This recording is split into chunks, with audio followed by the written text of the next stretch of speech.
Hi friends, आप सभी का आपके अपने यूट्यूब चैनल यूपीएससी इन्फो 24 में स्वागत है। दोस्तों, हम उम्मीद करते हैं कि आप सभी लोग स्वस्थ होंगे और खुश होंगे। दोस्तों, ये जो वीडियो है ये पीजीटी नागरिक शास्त्र का भाग 57 है। अगर आप टीजीटी, पीजीटी और एलटी ग्रेड की तैयारी कर रहे हैं तो ये वीडियो आपके लिए है। फ्रेंड्स, आपके द्वारा रिक्वेस्ट आई थी कि इस समय हम लोग को जो राजनीतिक विचारक कौन पढ़ने हैं, तो उन विचारकों में जिनको पढ़ना है उनमें से मुख्य हैं आपके प्लेटो, अरस्तु, Hobbes, Locke, Rousseau, Bentham, J S. Mill, B R. Ambedkar, Karl Marx, Manu, Kautilya और गांधी जी। ये आपका जो पेपर है ये पूरी की पूरी टीजीटी के लिए ये पढ़ना है आपको। पीजीटी में और सिलेबस बड़ा है तो आपको ये है टीजीटी में, ये वाला पीजीटी में भी है सिलेबस में। तो सिलेबस आप देख लीजिए और आपको मिल जाएगा। सिलेबस अगर नहीं मिल रहे होंगे तो बताइएगा, कभी सिलेबस पे वीडियो बना देंगे। स्टार्ट करते हैं 71 नंबर क्वेश्चन। 71 नंबर क्वेश्चन है फ्रेंड्स, निम्नलिखित विचारकों में से कौन एक राज्य के यांत्रिक स्वरूप की अवधारणा का समर्थक नहीं है? निम्नलिखित विचारकों में से कौन एक राज्य के यांत्रिक स्वरूप की अवधारणा का समर्थक नहीं है? ऑप्शन 1 है हॉब्स, ऑप्शन 2 है मिल, 3 है वेंथम, 4 है ग्रीन। आंसर हो जाएगा दोस्तों ग्रीन। आंसर क्या हो जाएगा? ग्रीन। ग्रीन एक राज्य के यांत्रिक स्वरूप की अवधारणा का समर्थन नहीं करते हैं या समर्थक नहीं है। व्याख्या देखते हैं। ग्रीन तथा हीगल राज्य को यांत्रिक स्वरूप न मानकर इसे इकाई मानते हैं, जबकि हॉब्स के अनुसार समाज और राज्य यंत्र हैं। हॉब्स के अनुसार समाज और राज्य क्या हैं? यंत्र हैं। जबकि हीगल और ग्रीन के अनुसार इसे यांत्रिक स्वरूप न मानकर इसे एक इकाई मानते हैं। स्टॉक ने राज्य को मशीन माना है। स्टॉक महोदय ने राज्य को क्या माना है? मशीन माना है। मिल भी उपयोगितावादी सिद्धांत के अनुसार राज्य को एक कल्याणकारी संस्था के अलावा और कुछ नहीं मानते हैं। मिल महोदय जो हैं उपयोगितावादी सिद्धांत के समर्थक हैं और उनके अनुसार राज्य केवल एक कल्याणकारी संस्था के अलावा और कुछ नहीं है। आगे देखिए 72 नंबर क्वेश्चन, भारत के संविधान की उद्देशिका में निम्नलिखित में से किसका उल्लेख नहीं है? जो हमारी उद्देशिका है उसमें किसका उल्लेख नहीं है ये आपको बताना है। ऑप्शन 1 है राजनीतिक समानता का, ऑप्शन 2 है व्यक्ति की गरिमा का, ऑप्शन 3 है प्रतिष्ठा की समानता का, ऑप्शन 4 है राष्ट्र की अखंडता का।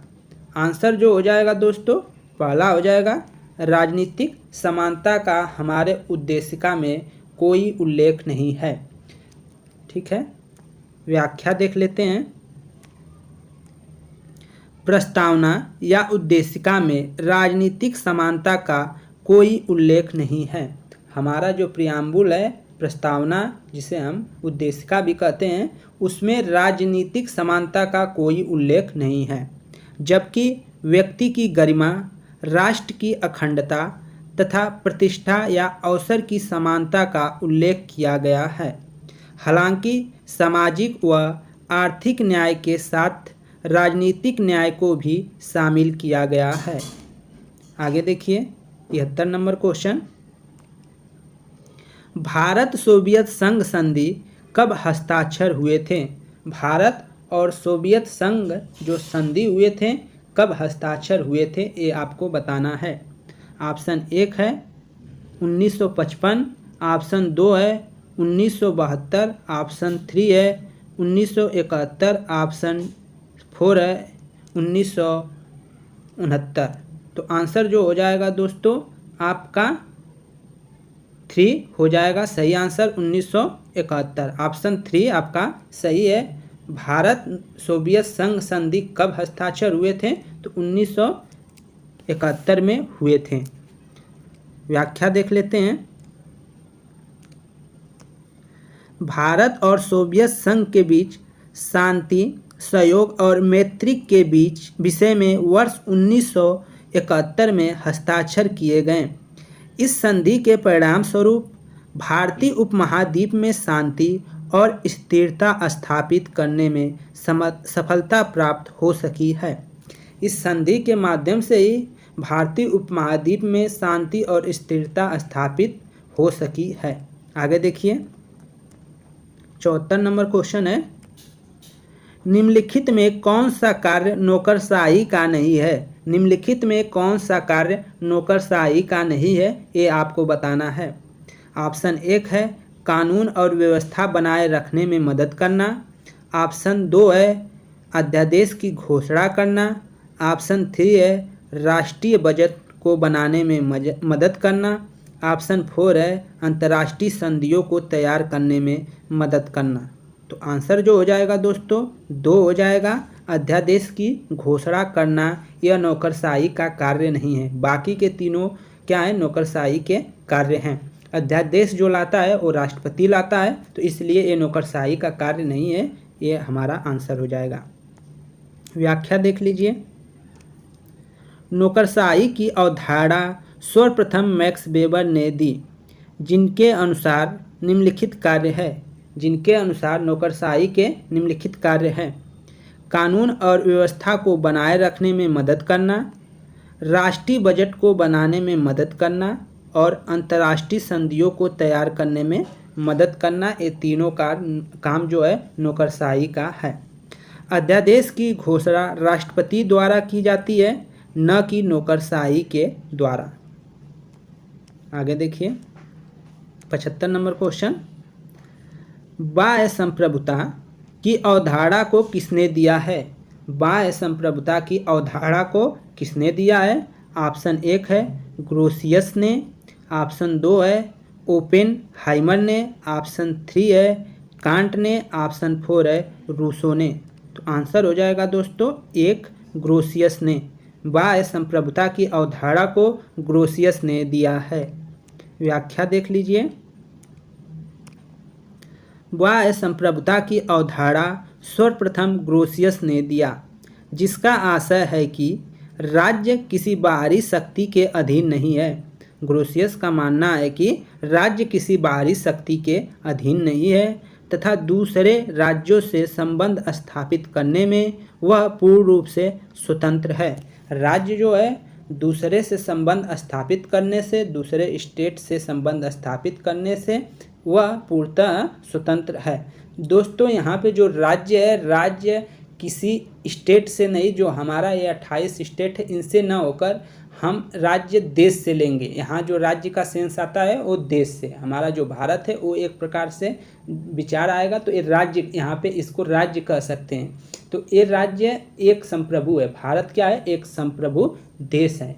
तो ऐसा लेंगे, हमारा ये स्टेट वाला नहीं होगा, जैसे यूपी नहीं हुआ, ये स्टेट नहीं है, संप्रभु नहीं है। स्टेट पे तो राज्य, हमारा जो केंद्र है वो हावी है, ठीक है, स्टेट नहीं। स्टेट का मतलब आप देश से लीजिएगा।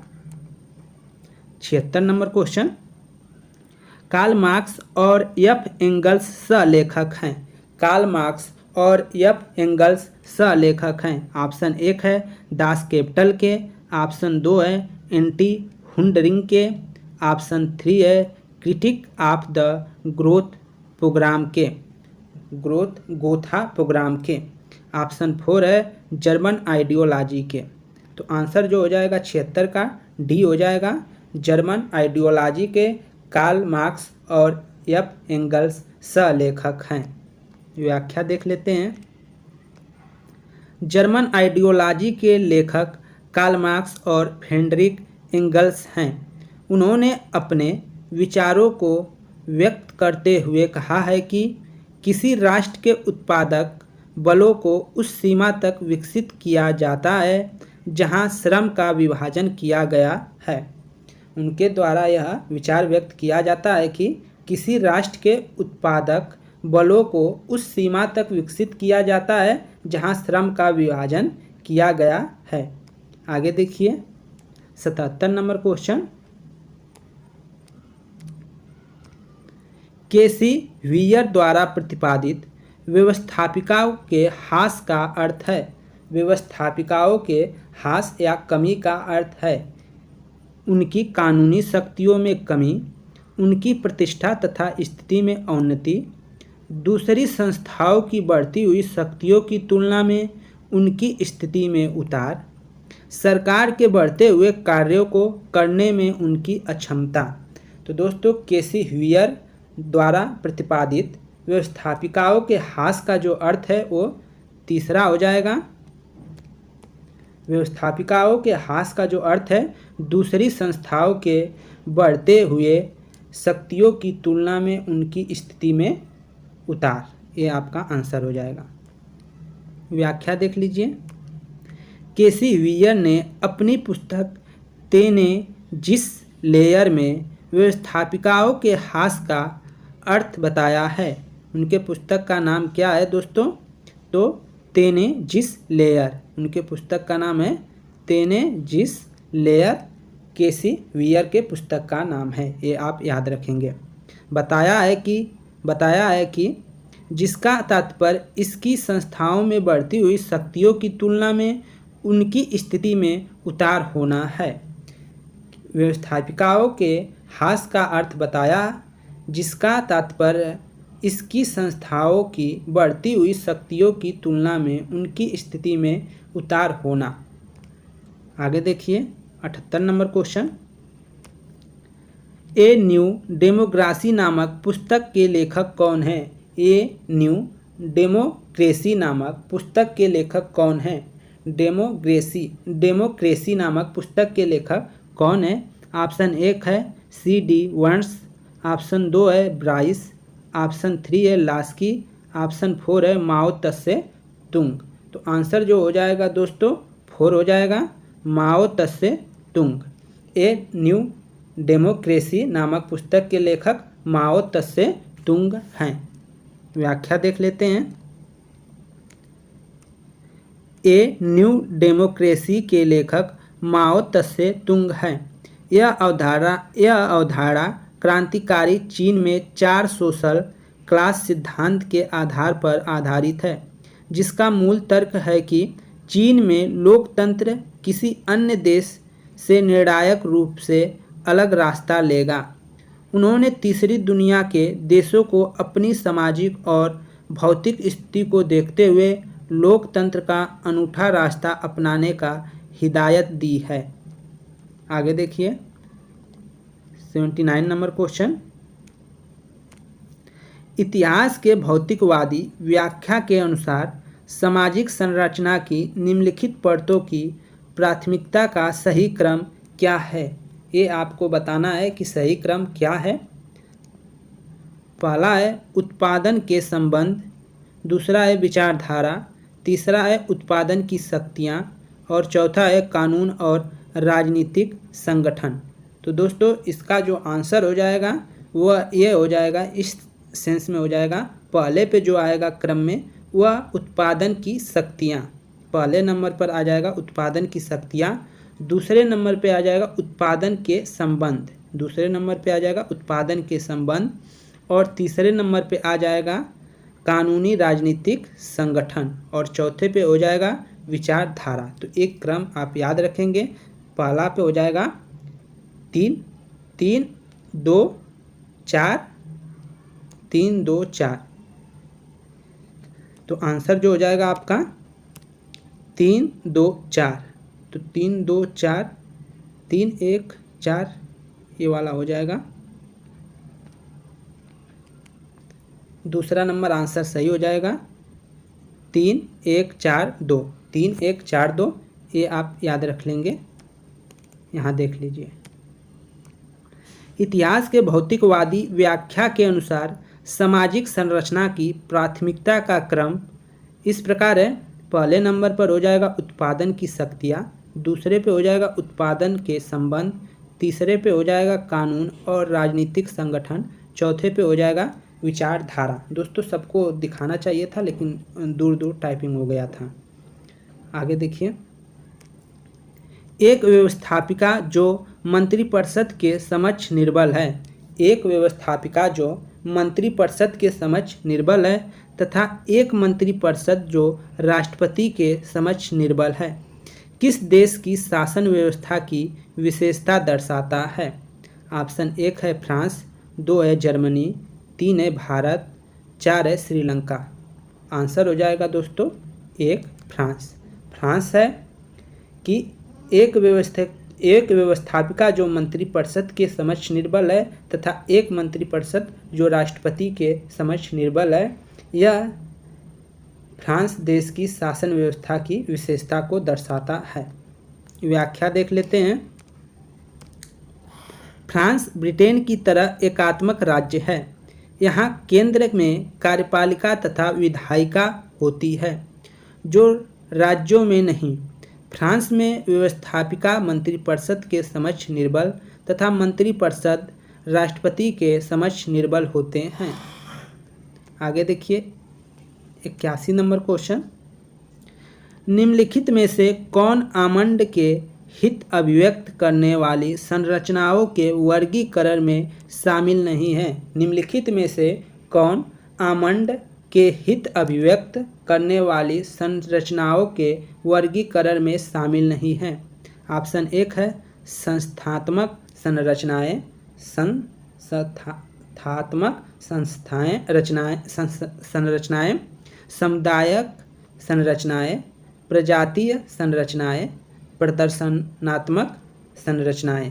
तो आंसर जो हो जाएगा 81 का फ्रेंड्स वो हो जाएगा 3 प्रजातीय संरचनाएं। व्याख्या देख लेते हैं।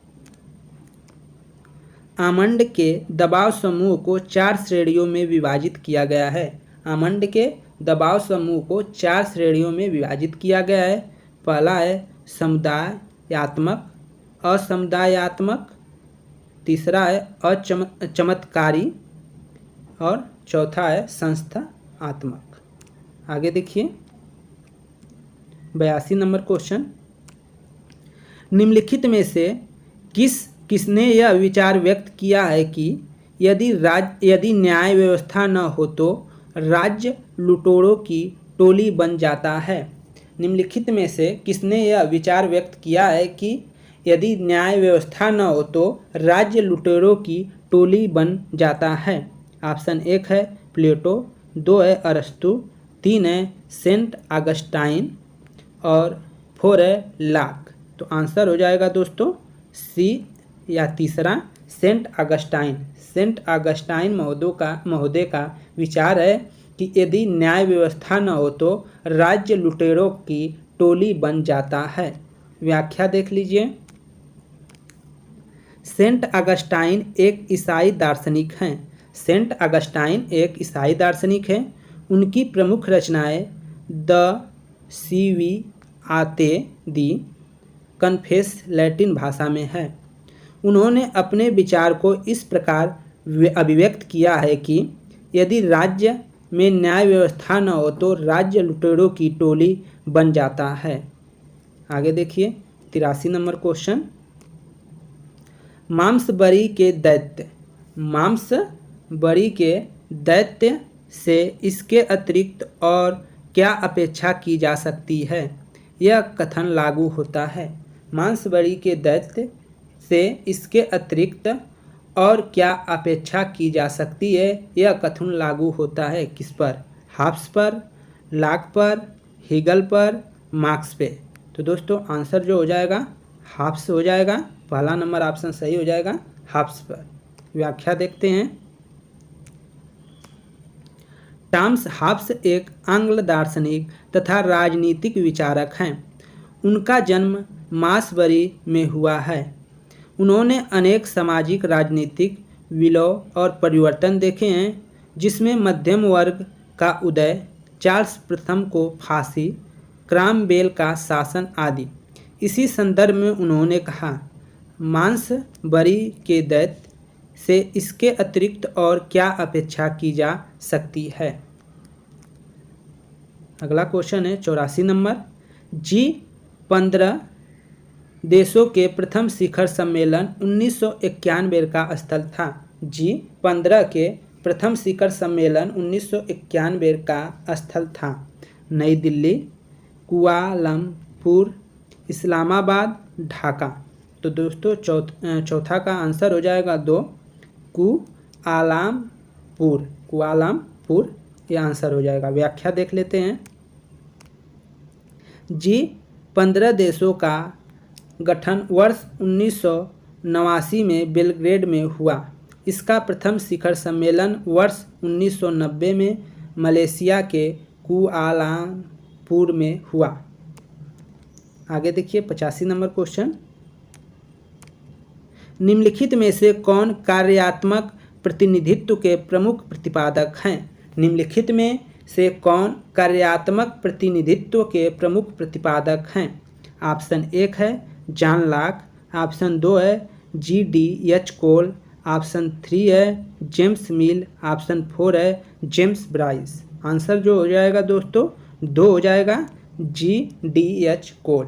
G.D.H. कोल कार्यात्मक प्रतिनिधित्व के प्रमुख प्रतिपादक हैं। व्याख्या देख लेते हैं।